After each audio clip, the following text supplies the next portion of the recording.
हाथ लगा दो, हाथ लगाओ। हाँ ऐसे लगाओ हाथ, ठीक है। जिंदाबाद जिंदाबाद एक माला राजवर्धन पहले हुए। जिंदाबाद जिंदाबाद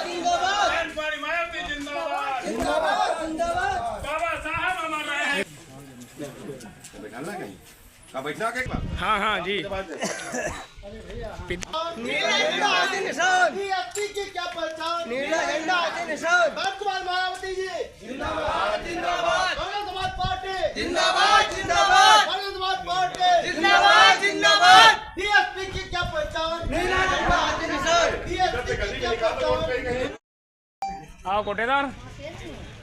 कोटेदार नहीं हमारे हरपालपुर आओ के। क्या हाल है?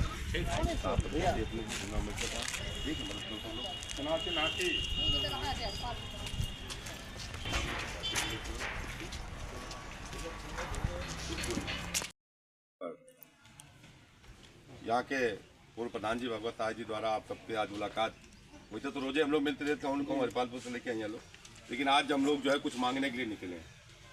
और जब मांगने आदमी निकलता है तो उसकी झोली फैलाता है, तो हम लोग आज झोली फैला के निकले आपके दरवाजे पे आए हैं, क्योंकि चुनाव चल रहा है, देश का चुनाव है। आने वाली 13 तारीख को आपको वोट करना है। एक तरफ जो मौजूदा सांसद है आपके 10 साल से जिनको आप देख रहे हो, हमारी ख्याल है एक आदमी इनके नाम में पहचानते नहीं है, जिनको 10 साल से आपने नेता बनाया। जानते हो किसी जयप्रकाश जी को कोई पहचानता है इसमें? आए कभी यहाँ आए कभी? उसी के साथ साथ जो दूसरी प्रत्याशी वो भी 2 बार सांसद रही उषा वर्मा जी की, वो भी हमारी ख्याल किसी गांव के गरीब को, कमजोर को, पीड़ित को, शोषित को नहीं पहचानती होगी। लेकिन अब चुनाव चल रहा है, चूंकि पार्टियों का भी चुनाव है, नेता की हम लोग बात करें तो माननीय बहन जी का जो कार्यकाल हमने सबने देखा है, चाहे शहरों में हो चाहे गाँव में है।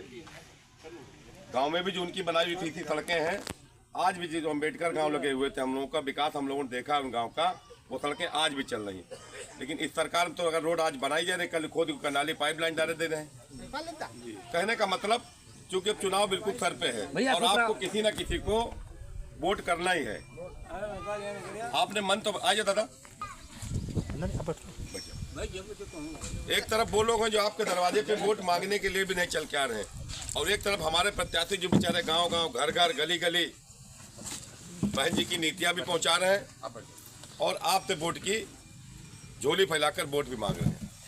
और उनके साथ में हम भी लगे हैं, क्योंकि हम भी सेवा लगातार करते हैं। प्रत्याशी जैसे हम सेवा भाव वाले, वैसे हमारे प्रत्याशी भी समाज सेवी भी हैं, विधायक भी रहे हैं, वर्तमान में MLC भी हैं और आज आपके बीच में प्रत्याशी बन के आए हैं। तो आप सबसे हाथ जोड़ के हम निवेदन करने आए, अपील करने आए हैं कि आने वाली 13 तारीख को जब वोट देने जाएं तो अपने जो अंगूठे का निशान दबाएं, तो माननीय बहन जी का चेहरा देखकर, माननीय भीमराव साहब का चेहरा देखकर और हमारी सेवा को भी देखकर एक बार हाथी को बटन दबाने का काम करें। बस इतना ही आज कहना और कुछ नहीं कहना।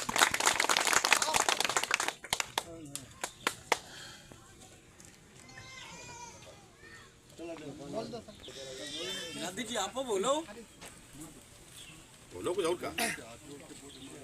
सबसे अपील है, मैं जो आपके प्रत्याशी हैं यहाँ लोकसभा हरदोई से, मैं सभी से, मैं राजेश्वर सिंह कुशवाहा 4 बार प्रधान रहे यहाँ जूरी चंदनपुर के, और माननीय बहन जी ने हमें जिले की पूरी बागडोर सौंपी, जिलाध्यक्ष बहुजन समाज पार्टी से बनाया साहब जी जूरी चंदनपुर से। मैं सभी से आप लोगों के लिए माननीय भीमराव जी के लिए वोट मांग रहे हैं। माननीय बहन जी को देश का प्रधानमंत्री बनाना है। इसी के साथ सबको जय भीम।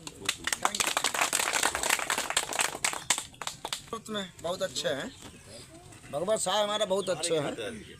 वो कहाँ छोड़ दे तुमने मौसी लड़का, कहाँ गए? दीपू जय कैसे बैठे, हमारा मौसी के लड़का आई सगे सगे भाई है यहाँ। चरणों में अपना सर रख के उनका सम्मान करते हैं।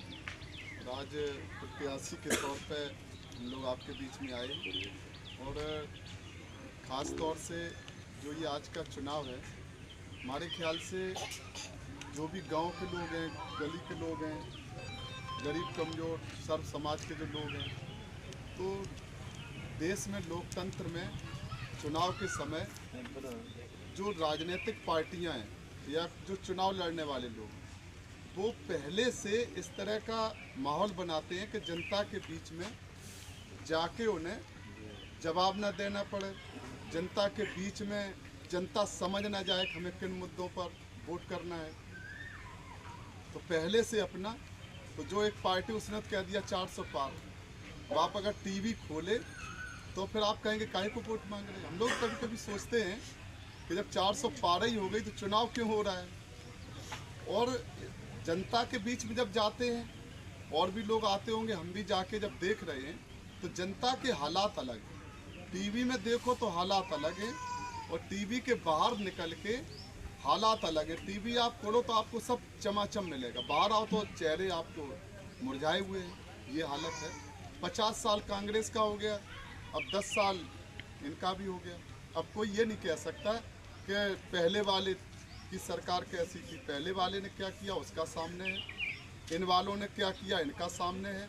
अब अगर देश की बात करेंगे तो लोग कह देंगे कि देश का चुनाव है, बहन जी कौन प्रधानमंत्री बनेंगी। लेकिन इस देश में एक एक सांसद वाले प्रधानमंत्री बने हैं। कौन कैसे बनेगा ये तो कुदरत तय करती है कि प्रधानमंत्री का पद है तो वो किसको कैसे मिलेगा। अपनी बात कहनी चाहिए कि हमने ये किया, इसके आधार पर हम वोट मांग रहे हैं। इसलिए आप लोगों से हम भी, अब हम कह दें कि हम यहाँ के हैं तो हम यहाँ के नहीं हैं, हम ही बता दें। नहीं आपको विरोधी जो आएंगे तो क्या कहेंगे कि भीमराव अंबेडकर तो बाहर के, हम आपके पड़ोस के हैं, इनको वोट दोगे, सांसद बनाओगे तो ये कहाँ मिलेंगे। अभी कह ही रहे थे कि यहाँ वाले जिनको आपने वोट दिया वो आपको कितने मिले। इसका मतलब है अगर आपके कोई पड़ोस में जिसका घर है बिल्कुल दीवार से दीवार लगा और आप भूखे बैठे, और उसने अगर आपको देखा नहीं कि आप भूखे बैठे के प्यासे, तो इसका मतलब है कि फिर पड़ोसी से फ़ायदा क्या है। अगर कोई 5 किलोमीटर 10 किलोमीटर दूर है, वो उसने आपके हालचाल लिए तो वो पड़ोसी से भी बेहतर है। रात को आप बीमार हो गए 2 बजे रात को, और पड़ोस वाले को आप खटकाते रहे कुंडी, अगर वो नहीं आया काय का पड़ोसी, और दूर वाला अगर आ गया तो वो बेहतर है। इसलिए हम ये कह सकते हैं कि अगर आप लोग हमें मौका देंगे, अपना आशीर्वाद देंगे, पहली बार तो हम यही कहेंगे, पहले का रिकॉर्ड अगर हम बताएं तो हमारी गारंटी तो लखना जहाँ के लोगों ने हमें विधायक बनाया वो दे सकते हैं। अब आपका वहाँ कहाँ गारंटी लेने जाएं कि ये कैसे विधायक थे, लेकिन इतना आश्वासन दे सकते हैं कि ये चुनाव देश का है, ये कोई गली मोहल्ले का नहीं है। अगर देश में परिवर्तन लाना है, देश की जो नीतियों को तय करना है, तो जब सदन के अंदर 5 साल में 10 साल में जो सांसद रहे, उनका आप देखो कि हरदोई के एक भी काम के लिए क्या उन्होंने सदन के अंदर कभी एक बात बोली, इसका जवाब तो देना चाहिए। हम अपना ये कह सकते कि आप विधान परिषद का, हम 6 साल से विधान परिषद के सदस्य हैं, आप 6 साल का, जो लोग व्हाट्सएप फेसबुक चलाते हैं वो यूट्यूब में आप देख लें, भीमराव अंबेडकर आप विधान परिषद सदस्य आप उसमें ढूंढेंगे तो हमारे 6 साल के जितनी भी बात हमने विधान परिषद में रखी है वो सब आ जाएंगे। हम ये आश्वासन दे सकते हैं कि 6 साल के अंदर विधान परिषद में हमने जितनी बात रखी उसमें 10% हरदोई नहीं आ, उस समय हमें पता नहीं था कि हरदोई से लड़ना पड़ेगा, कि हम इसलिए हरदोई की बात रख रहे हैं। ये लोग सब जो भी समस्याएं देते थे अधिकारियों के देते थे तो हम उसको विधान परिषद में रखते थे, लेकिन आज वो चीज़ के हम जब थे नहीं यहाँ से, तब भी हमने उस बात को रखा।